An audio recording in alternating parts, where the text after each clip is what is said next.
John Gill, 1 Thessalonians chapter 5, verse 3. Reading first the King James Bible, quote, "For when they shall say, peace and safety, then sudden destruction cometh upon them, as travail upon a woman with a child, and they shall not escape." Unquote.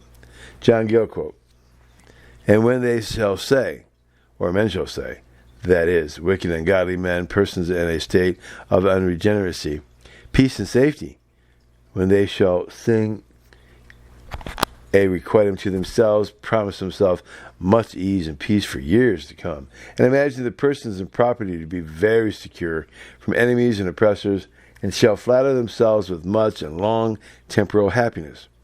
Then sudden destruction cometh upon them, as of the men of old world in the times of Noah, and on the inhabitants of Sodom and Gomorrah in the days of Lot.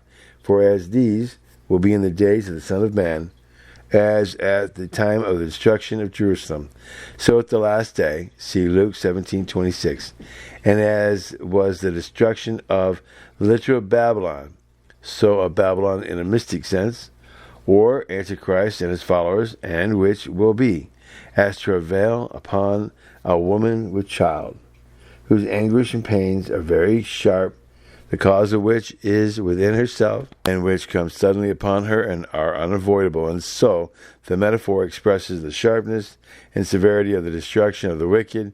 Thus the calamities of the Jewish nation are expressed by a word which signifies the sorrows, pangs, and birth throngs of a woman in travail.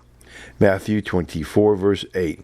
And likewise that the cause of it is from themselves, their own sins, their own transgressions, and also the suddenness of it, which will come upon them in the midst of all the mirth, jollity, and security, and moreover the inevitableness of it.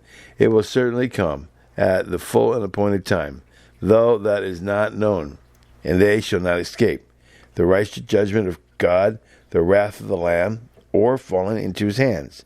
To escape is impossible. Rocks, hills, and mountains will not cover and hide them. Before the judgment seat of Christ they must stand. Into everlasting punishment they must go." Unquote. Scripture quote, "For when they shall say, peace and safety, then sudden destruction cometh upon them, as travail upon a woman with child, and they shall not escape." Unquote. End of John Gill, 1 Thessalonians chapter 5, verse 3.